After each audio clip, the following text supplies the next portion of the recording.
mediada gördüyümüz o dəri qulluğu ilə bağlı olan məsləhətləri sizcə dinləməliyikmi? Hal-hazırda çox təəssüf ki, heç tibbdən aidiyyatı olmayan insanlar xəstə insanlara məsləhət verir, dərman seçimində yardım edir, krem seçimini məsləhət görür. Yəni bu doğru deyil. Çünki biz bilirik indi onlar hansı məqsədlə bu şeylər istifadə olunur, amma doğru deyil. İnsanları yanlış yola sürükləməsinlər. Bəli. Çünki hər kəsin öz dəri tipinə uyğun vasitəsi var. Həm müalicə vasitəsi, həm profilaktik vasitə. Ola bilər bir dərman, hansısa bir krem bir pasiyenta yaxşı təsir göstərə bilər.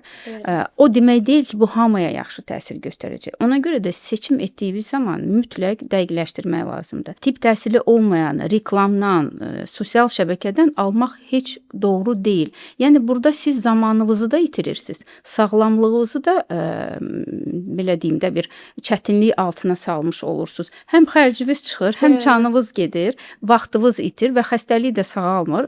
Ən pis halda da ağırlaşaraq başqa bir xəstəliyə çevrilə bilər. Ona görə də yaxşı olar ki, sosial mediadan tibbi məsləhətlər alınmasın.